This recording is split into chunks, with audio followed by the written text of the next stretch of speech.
Nasa linya po ng ating komunikasyon via Zoom si Mayor RV Biboy Vargas ng Dinalungan, Aurora. Mayor, good morning po. Jade at Admar po inyong mga kasama. Maraming salamat po sa inyong oras. Yes po, sir. Good morning po sa inyong lahat. Yes, Mayor. Tagapakinig natin. Opo, kumusta po yung sitwasyon po ninyo ngayon dyan, Mayor? Ngayon po, sir, yun, medyo humina na yung bagyo kasi as 2 a.m. In the morning yun, medyo konti na lang din. Ngayon po, yung ibang evacuees, hindi na rin maiwasan na umuwi sila. Pero halos pa na rin po, medyo ayos na yung panahon natin ngayon dito sa bayan namin. Opo, gaano ho ba kalawak ang epekto nitong si Bagyong Uwan dyan po sa inyo pong nasasakupan? Sir, dahil Dinalungan po talagang naapektuhan kasi sa sobrang lakas ng hangin. Pero ang kagandahan nga lang hindi ganun kalakas yung ulan. Kasi may area kami dito sa Barangay Simbahan na talagang pag malakas ang ulan is talagang lakas ng tubig and then maraming naapektuhang mga kabahayan ho doon sa area na yun. Ano karami po, Mayor, yung mga kabahayan, mga infrastruktura pong nasira kung meron man dahil nga po dito sa Bagyong Uwan? As per po dito sa team na nagbigay sa akin ng info kanina, yung sa coastal area, yung mga light material na tanggalan, may nabuwal na bahay. Pero so far sir, kasi may response na clustering team ang ginawa natin dito sa bayan natin. So nag-iikot pa po sila hanggang ngayon kasi kanina hindi po pa sila pinalabas kasi sobrang malakas pa yung hangin. So after 30 minutes or 1 hour, makuha ko na yung talagang kung ilan, kung passable na yung daan at kung may mga talagang nasira mga kabahayan dito sa bayan ho namin. As of now po, wala pa talaga yung final data kasi kaalis lang ho ng team dito. Yung ating mga kababayan na nagsilikas dahil nga po dito sa Bagyong Uwan, kumusta naman po at gaano po karami?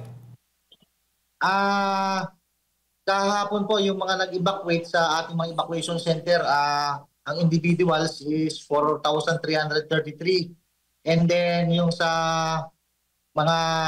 inside po, ng evacuation center natin, 1,907. Bali, yung inside and out na mga evacuees po natin, yun po yung nasa 4,333, sir. Oo, at sa ngayon ay inaabisahan na ba silang bumalik sa kanilang mga tahanan, Mayor? Apo, dito po sa aming municipality na which is ito yung ginawa na evacuation center ng Barangay Zone 1, mayroon pa pong mga mangilan-ngilan na hindi pa umuwi. At hinihintay yung service kasi po pwede na rin po silang pauwi. Kaya nagbigay na ako talaga ng salita na pwede na silang umuwi para ma-check na nila yung mga kabahayan nila. At the same time, sir, binigay na rin natin yung mga food packs para nang sa ganon may pag-umpisa na sila pangkain.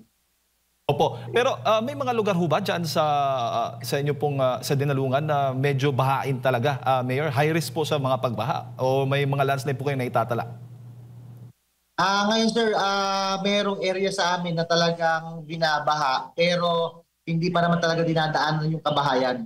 So dahil nga wala pang flood control kasi yung area na yon kasi yung dating mga ilog po kasi bumabalik doon sa dating lang dinadaanan.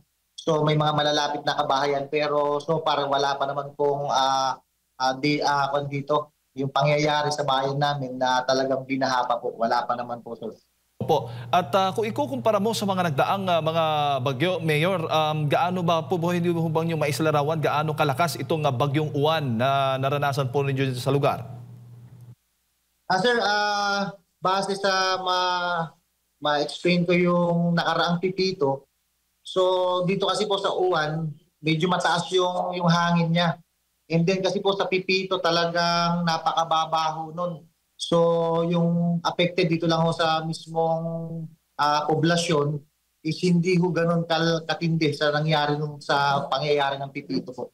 Po. At maaga po kayong nakapag-advise at maaga po yung pagpapalikas po ninyo sa mga kababayan natin, lalo na po doon sa mga lugar na possible pong maapektuhan ng matindi ng Bagyong Uwan. At so far, may mga naitala ho ba tayo mga casualties o wala? Sa ngayon po, as per sa barangay, at kasi may radio kami, ngayon po naman, ang kagandahan sa awa ng Diyos, wala pa hong naitatalang casualty at hopefully, wala ho. So kasi hindi pa po kami natatawagan yung which is naka-isolate sa amin na barangay. Pero as per MDR ho, wala namang hong casualty sa pangyayari po ngayon.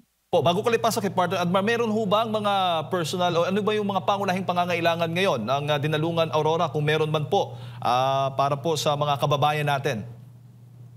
Siyempre sir, number one, yung needs natin ng mga kababayan natin dito yung pagkain. May pinabigay na naman na ang USWD na 1,000 packs, and then ang LGU at ang province, nagbigay na din ho. Ang province at ang LGU, may 1,200 packs po kami, at least hihingi ho kami ng tulong para madagdagan pa po ang maibibigay na pagkain ng mga mamamayan namin dito sa bayan ng Dinalungan, sir. Mayor, magandang umaga. Si Admar po ito. Kamusta naman po ang power po natin dyan, kuryente at linya ng tubig po? Sir, yung sa kuryente po, talagang kahapon pa po, wala na akong kuryente dito sa amin. Ang ginagamit namin dito si genset sa mga evacuation genset din. At yung tubig ho ngayon, medyo may areas ho talaga na wala ho kaming tubig ngayon.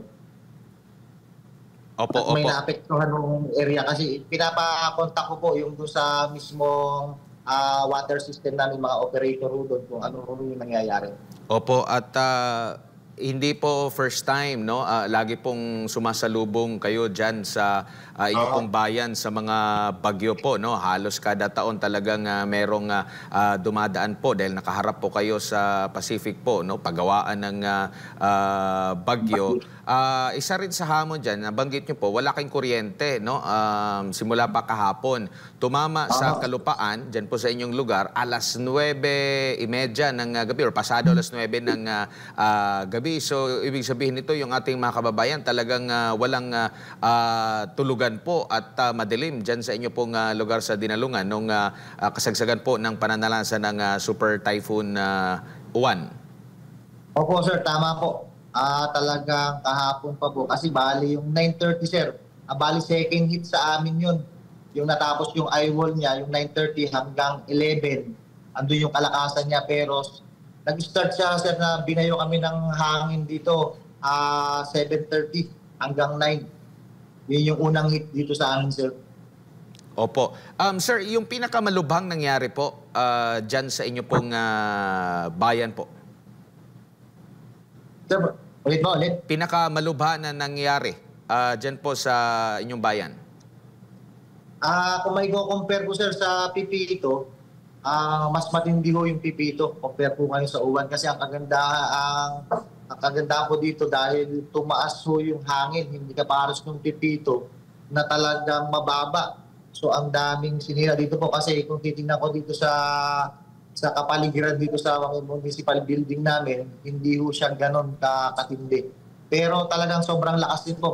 Dito sa yung municipal building ho namin, maraming nagkabasag-basag na mga pintana, pintuan dito, kahit anong pinarang na namin para hindi mabasa yung mga gasto, talagang binayo ng hangin at mga pinasay po. Opo, doon po sa kabahayan po na nasira, dahil nabanggit nyo nga po, napakalakas ng hangin po nito. And yung sa coastal areas po ba ninyo, marami po bang mga nakatira ng mga kababayan natin? Or dahil nga sa history ng dinadaanan po ang inyong bayan ng bagyo, talagang wala nang nakatira doon?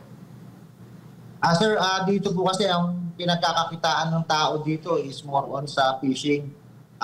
Hanggang ngayon po talaga, hindi maiiwasan na talagang nandun yung tirahan nila. Pero sanay na po ang tao pagka talagang may bagyo at yung mga super typhoon na yun, talagang lumilikas po sila. Natukusan na sila na pumunta sa mga evacuation center. Hindi na rin ho nahihirapan ng LGU na palikasin sila. May mga mangilan-ngilan na sa ibang barangay na talagang matitigas ang ulo sir. Pero ang ginawa natin na talagang ginawa kahapon na forced evacuation para nang sa ganoon maiwasan yung mga casualty natin. Alright. Mayor, sa ngayon, paambon-ambon na lang yung nararanasan ngayon nyo dyan sa lugar?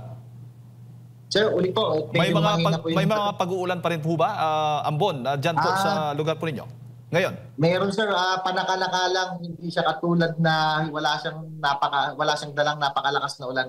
Yun nga ho yung kagandahan din na talagang hindi rin ho talaga dumagasa yung ilog namin. Pero dito naman po, wala namang history dito sa Dinalungan na talagang binaha naman sir. Wala pa naman po sa history. Mayor, siguro huling mensahe po ninyo para sa ating mga kababayan, lalo na po sa mga kababayan natin dyan sa Dinalungan, Aurora.